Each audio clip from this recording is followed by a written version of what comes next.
this video, I have a look at how flash duration can freeze movement. AdoramaTV presents Take and Make Great Photography with Gavin Hoey. Hello, I'm Gavin Hoey and you're watching AdoramaTV, brought to you by Adorama, the camera store that has everything for us photographers.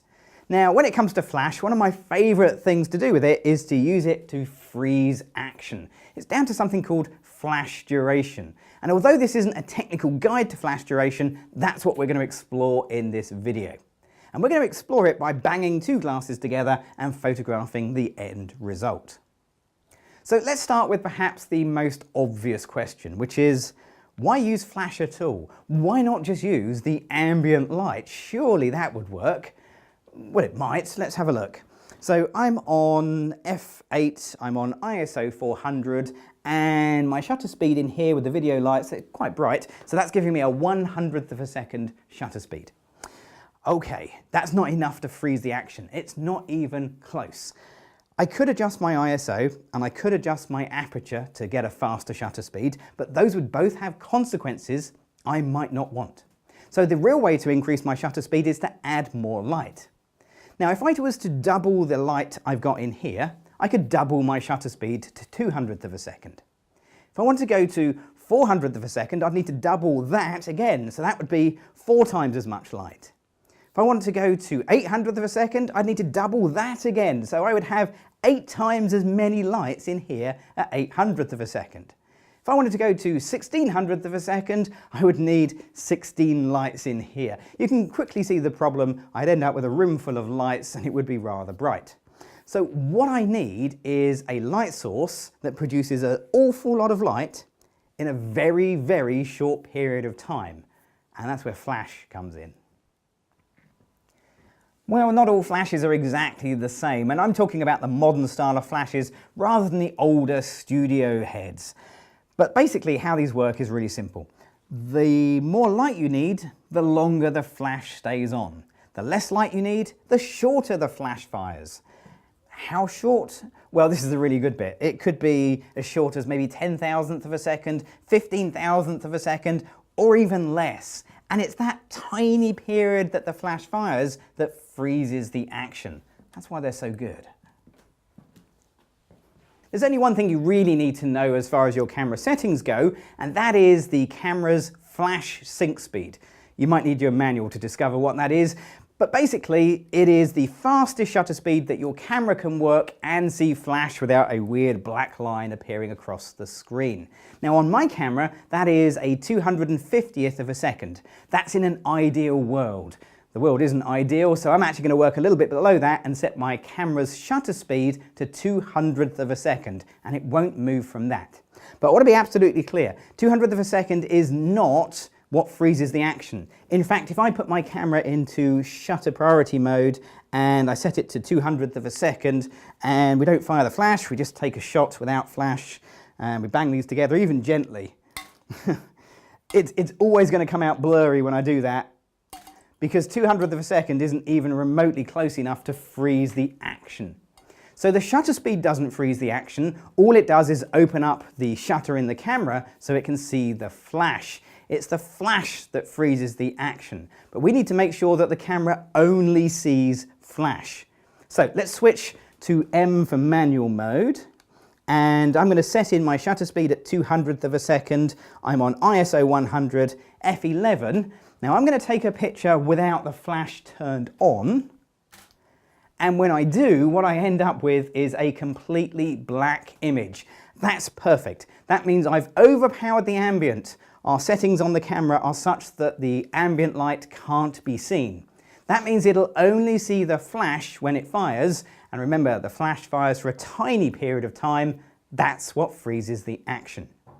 So what I've got is the flash behind a piece of tracing paper. It's set to full power and I've metered the camera and set it accordingly. Let's just take a test shot first of all, just to make sure that all works. And as you can see, yep, we get a fine picture, but does it freeze action? Okay, well, there's only one way to find out, and that's actually to take the picture. So what I'm going to do is I'm going to set these swinging. Here we go. And as soon as they bang into each other, I'll press the button. Here we go.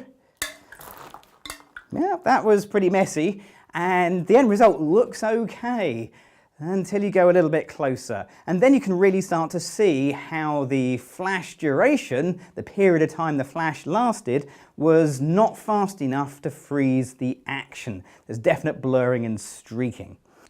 So let's drop the flash down to a quarter power. That means it's producing less light, should stay on for a shorter period of time and give us a sharper picture. Well, let's find out. Let's give these a swing. Here we go. Okay, so once again, from a distance, that looks pretty good. And looking in closer, it looks better, definitely better, but there's still a little bit of streaking. It's not quite as sharp as I would like. So let's drop the flash down even lower. We'll go down to 1/16 of its full power. That should give us a much sharper shot because the flash has to fire for a much shorter period of time. Okay, well, let's find out. Here we go. Well, I got wet, so that was a good splash. And looking up close, yeah, that's really good. Nice and sharp, really looking how I want it to be. Okay, well, let's just try this once more. Let's go even lower down than that. So let's go down to a 64th of its full power. And again, we'll give this a good swing. Here we go. And the end result is very, very sharp. But what I've had to do is I've had to compromise my camera settings. I'm now at an ISO that is much higher than I would rather be. And given that in mind, I reckon the best result was the previous one. So with that in mind, I think I've established the correct settings to freeze action for this shot. And remember, it will change from picture to picture. So, well, let's fill these glasses back up and take some more shots.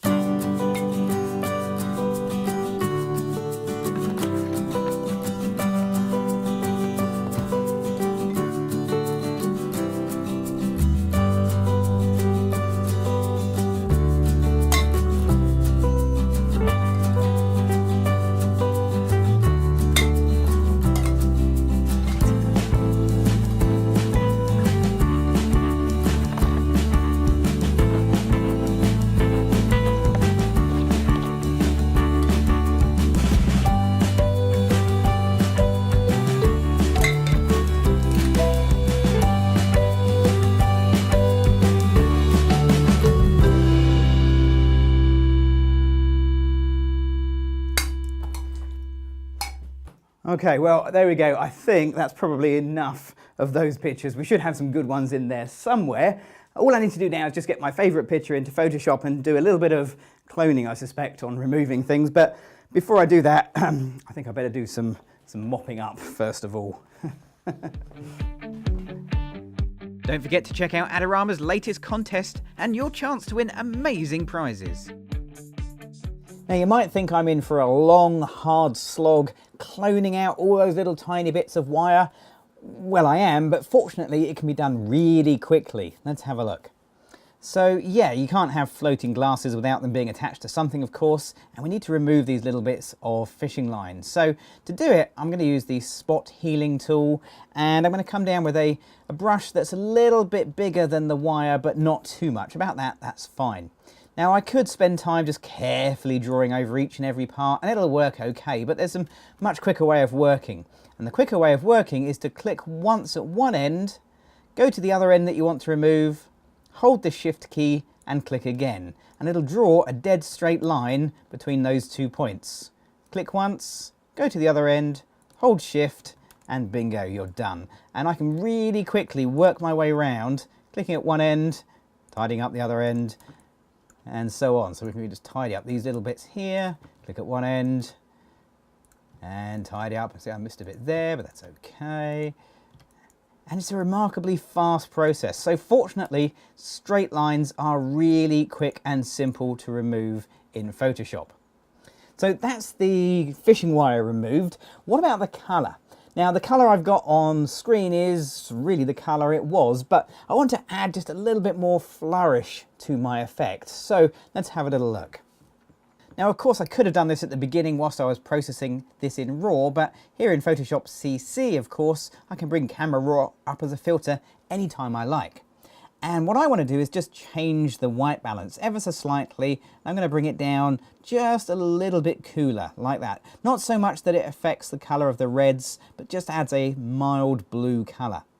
Now, to really make that colour pop, I'm going to come down to the vibrance and the saturation and pull them up as well. And that should really make all the colours in the picture look a lot more powerful. And there you go. There is my final picture completed. Well, hopefully you found this information about flash duration really useful and you've learnt a technique along the way. Now, if you want to see more videos from myself and the other amazing presenters here on AdoramaTV, you know what you've got to do? You've got to click on the subscribe button.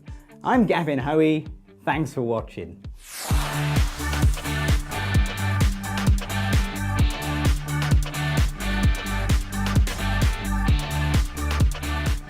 Do you want great looking prints at low cost? Be sure to visit our easy to use online printing service.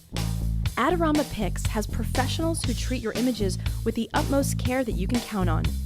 For a quick turnaround on photos, cards, or albums, use AdoramaPix.com.